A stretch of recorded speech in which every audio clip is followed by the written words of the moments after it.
शिखर सम्मेलन के लिए जापान पहुंचे हैं प्रधानमंत्री नरेंद्र मोदी और पीएम मोदी का टोक्यो के एयरपोर्ट पर भव्य स्वागत किया गया है। कलाकारों ने गायत्री मंत्र के साथ पीएम मोदी का अभिवादन किया।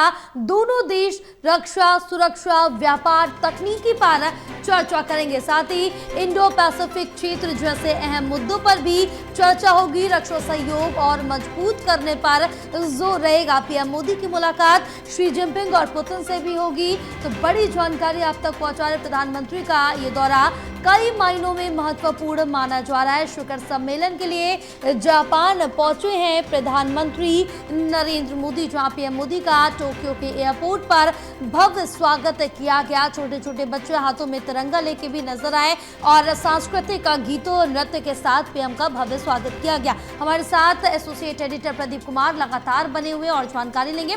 प्रदीप, क्या कुछ अपडेट मिल पा रही है और कई मायनों में ये जो दौरा है पीएम मोदी का वो महत्वपूर्ण है, क्या कुछ वजहें हैं?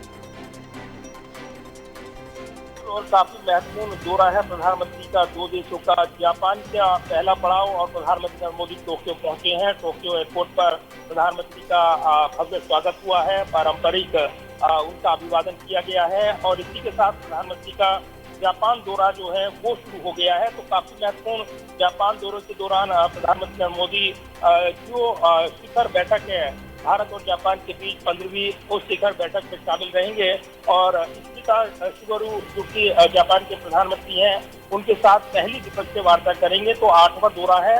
इस बीच एयरपोर्ट पर पहुंचे प्रधानमंत्री नरेंद्र मोदी का जहां पारंपरिक तौर पर स्वागत किया गया।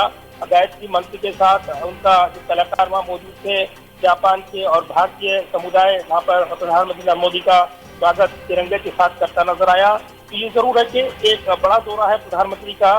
गायत्री मंत्र, भजन और पधारो हमारे देश की धुन के साथ ही जापान में पीएम मोदी का स्वागत हुआ है और इसी के साथ ये दौरा जो है आगे बढ़ेगा।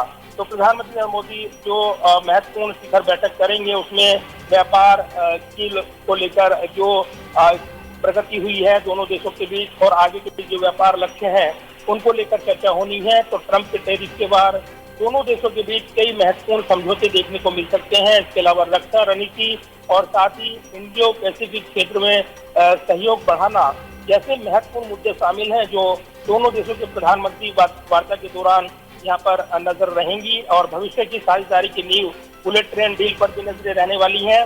तो शिंजोरू इशिबा के साथ मुलाकात के दौरान प्रधानमंत्री कई महत्वपूर्ण मुद्दों पर चर्चा करने वाले हैं। 29 और 30 अगस्त को पीएम मोदी का जापान का दौरा है। उसके बाद 31 अगस्त और 1 सितंबर को प्रधानमंत्री नरेंद्र मोदी चीन दौरे पर जाएंगे और वहां पर भी उनकी कई महत्वपूर्ण द्विपक्षीय मुलाकातें होनी है। शी जिनपिंग के साथ मुलाकात है, इसके अलावा पुतिन के साथ मुलाकात है। तो निश्चित तौर पर जापान का जो दौरा है प्रधानमंत्री का वो काफी महत्वपूर्ण रहने वाला है। कई महत्वपूर्ण समझौते इस दौरान देखने को मिल सकते हैं। बिल्कुल प्रदीप, आप बने रहे, आगे और भी जानकारी आपसे लेंगे।